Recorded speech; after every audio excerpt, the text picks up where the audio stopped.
You call this food for a family gathering? Thomas spat, his voice dripping with contempt.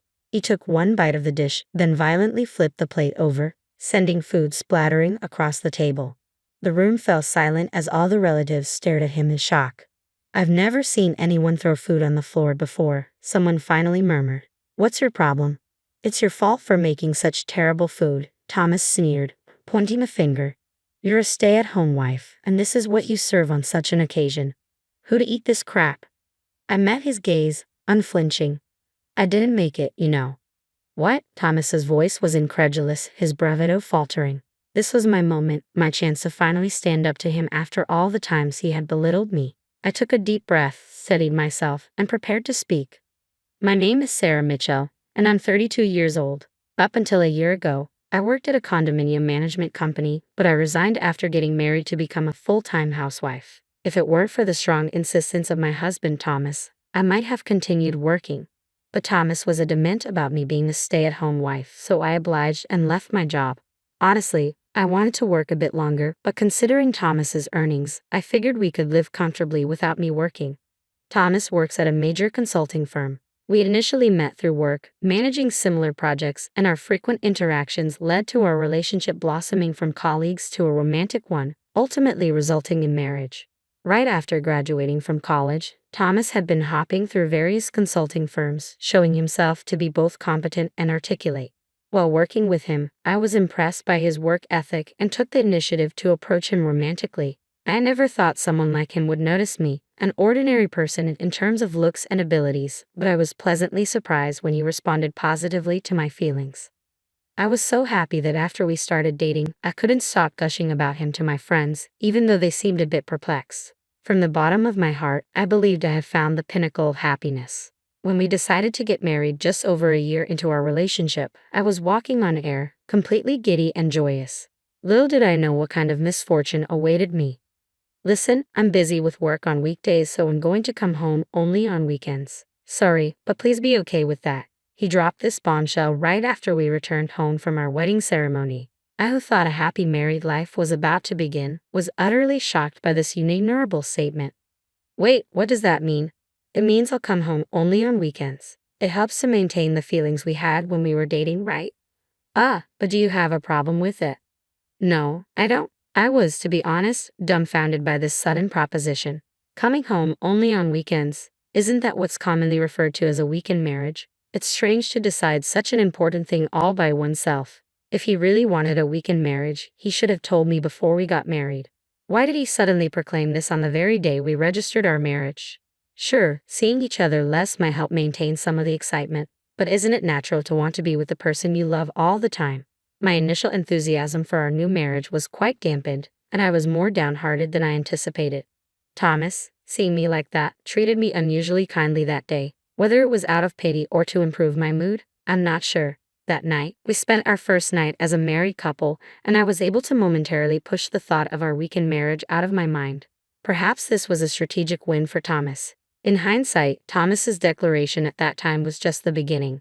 Indeed, what lay ahead was much more harrowing than a mere weekend marriage, something I couldn't even begin to imagine at that time. 2 months into our marriage, Thomas stuck to his promise of only coming home on weekends.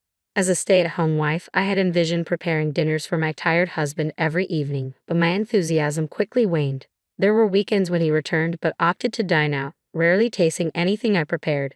Despite quietly urging us to reconsider our weekend-only arrangement, Thomas dismissed my input, belittling me with remarks like, "Even though you're just a housewife, you oppose me." It became clear that Thomas orchestrated my departure from work to gain control over our home life, ensuring I depended on him financially and couldn't challenge his decisions.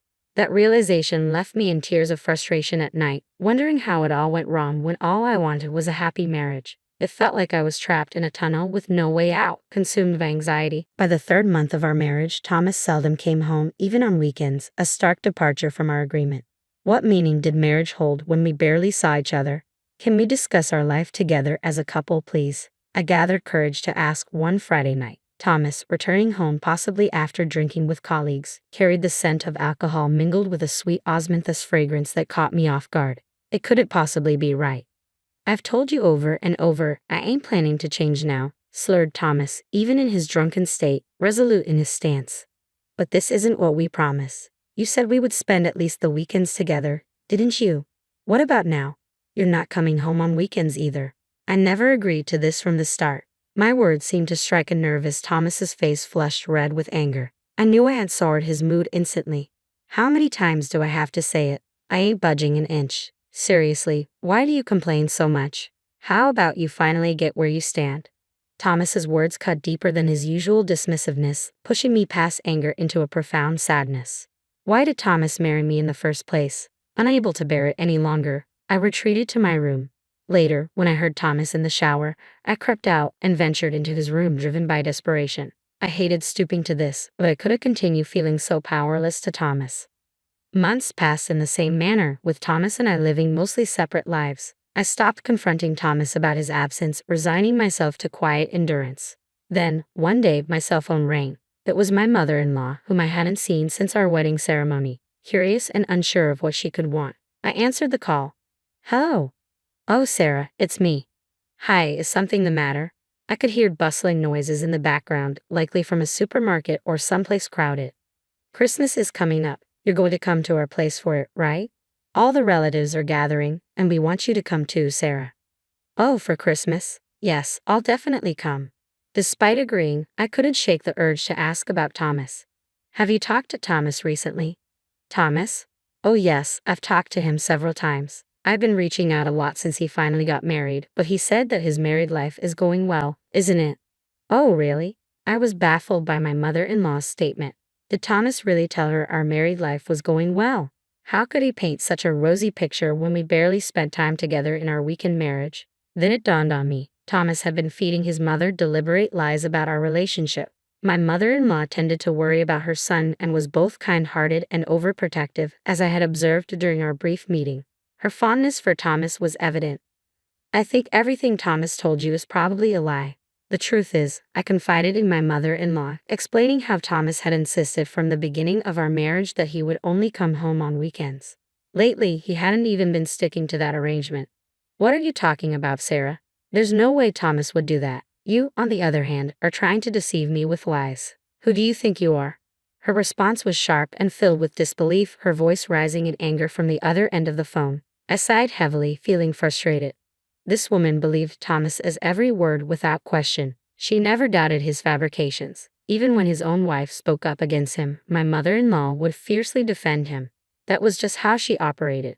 I'm not lying. If it matters to you, I can show you video recordings of what's been happening inside the house for the past month. Fueled by frustration at being painted as the villain despite suffering because of Thomas, I declared this to my mother-in-law.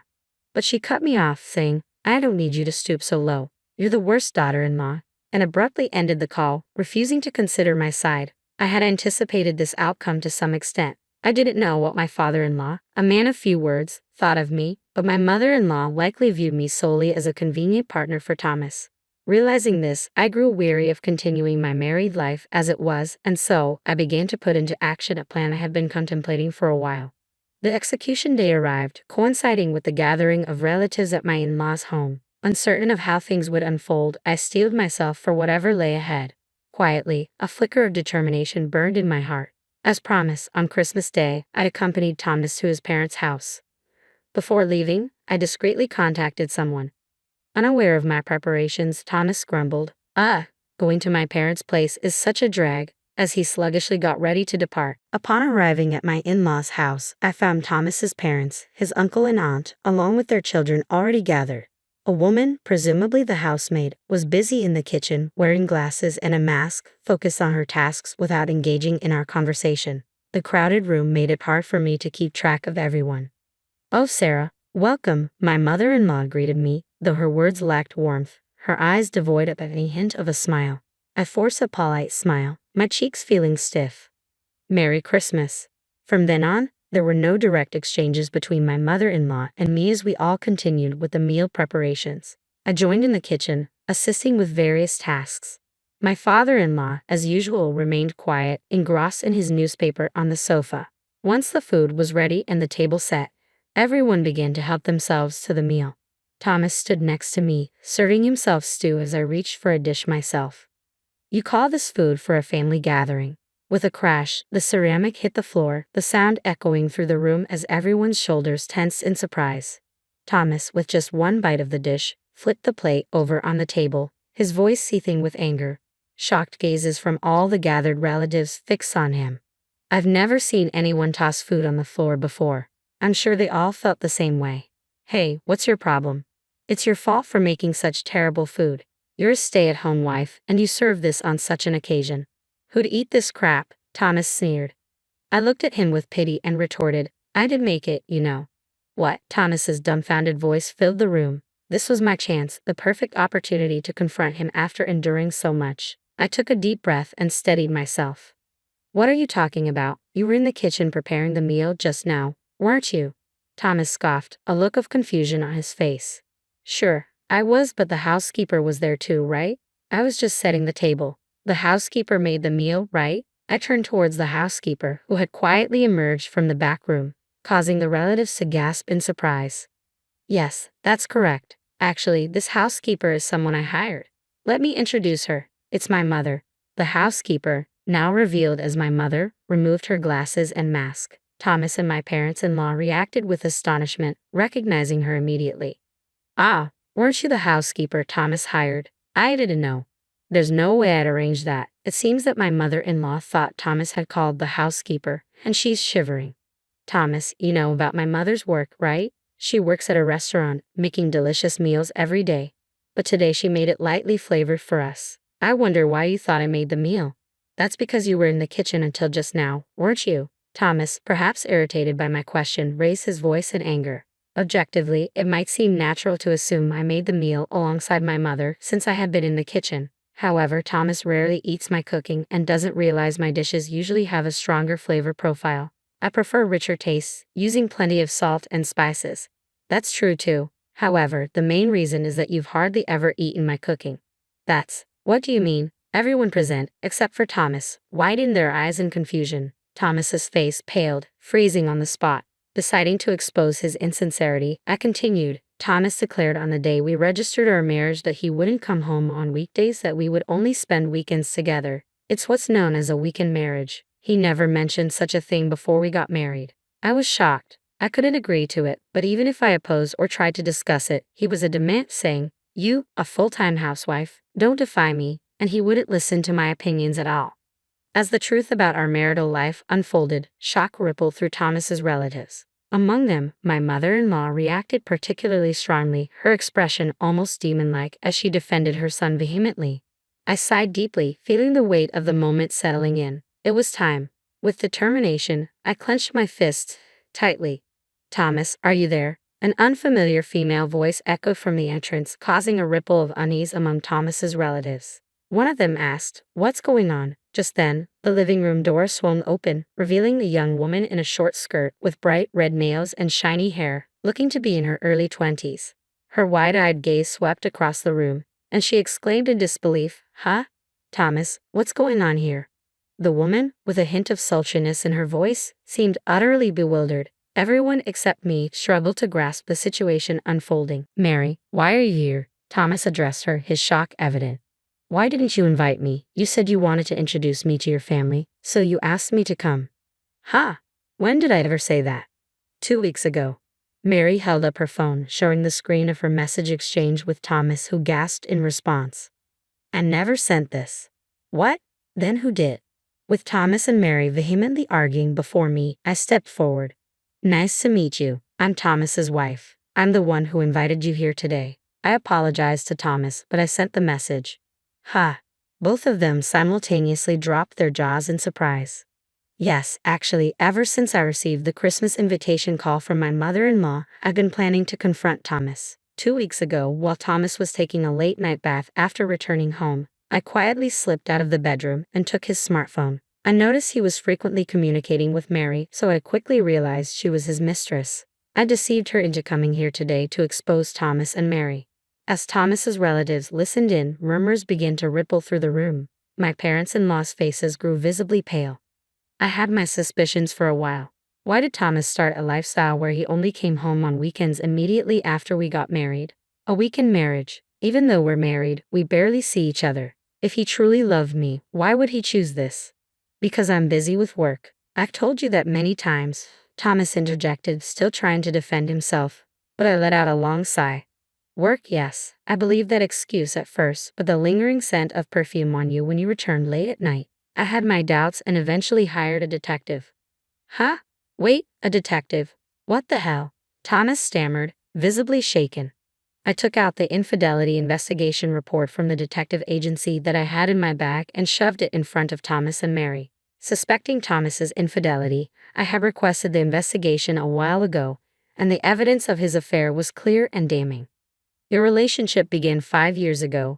At that time, Mary was only 15. You picked her up downtown and started dating, but of course, you couldn't marry a child like Mary. Also, Mary is currently working as a bottle girl, so you doubted your parents would approve. Feeling pressured by your parents to marry soon, you settled for a safe choice like me. Once the marriage quieted their nagging, you continued to see Mary quietly, planning to divorce me under the excuse of busy work and then marry her. That's the gist of it, isn't it? I laid out the information from the detective agency report and the messages between Thomas and Mary, exposing their secret relationship. What? What are you saying? Thomas would never. My mother-in-law, attempting to defend Thomas, faltered in the face of the evidence, her shoulders slumping in defeat. Thomas and Mary exchanged fearful glances, and finally Thomas spoke up. Hey you, that's low. Using these tactics to degrade us. What you're doing is filthy. Those words sparked such intense anger in me that I felt my veins might burst. I screamed, Low, what are you talking about? The one who stooped low here is you, who didn't come home right after we got married, isn't it? You pretended to be close to me while having someone else use me and put yourself on a pedestal, blaming me. You were waiting for me to get fed up and conveniently ask for a divorce myself, weren't you? Well, too bad for you. We're getting a divorce and you'll repay half of the marriage expenses. That's only fair. I fixed a piercing stare on Thomas and Mary, the most intimidating expression I had ever worn. I'm sorry. Please forgive me. Let's forget about the repayment, Thomas and the woman pleaded desperately as I glared at them with disdain. Just leave, both of you, I shouted, my voice echoing through the house. Finally, Thomas and his companion fled with shocked shrieks, unable to withstand my fury any longer. I apologized to everyone for causing a scene, I said, regaining my composure as I stepped back. Sighs of disbelief emanated from Thomas's relatives who were undoubtedly stunned by his actions. Sarah, I don't know what to say, my mother-in-law stammered awkwardly, her head lowered in embarrassment. With my own mother beside me, who had played the role of a maid, I left my in-laws' house behind, knowing I would likely never return. And so, my tumultuous one-year marriage with Thomas came to an end. A few days later, I filed for divorce, now officially single again. Not much changed despite gaining the label of divorcee.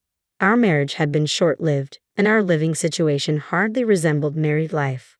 We had been renting an apartment, which made it easy for me to swiftly remove Thomas from my life.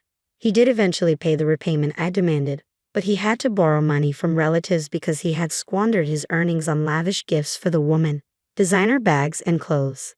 Despite working for an elite company, Thomas was broke and reluctantly took a loan from a bank to settle his debts. Witnessing the Christmas debacle, his relatives were unwilling to lend him any more money. As a result, his plans for marriage with the woman were put on hold until he could clear his debts. Both sets of parents seemed to agree that they should not marry, likely tired of being embroiled in their children's troubles. Let him struggle with his debts, I thought, glad to have escaped from a year of suffering that now felt like someone else's problem. Meanwhile, I returned to my former job at the condominium management company and found solace in the routine and challenges of work. It was a stark contrast to the confinement and frustration of being the stay-at-home wife. Quietly, I made a vow to myself that if I ever married again, it would be with someone who valued both our careers equally.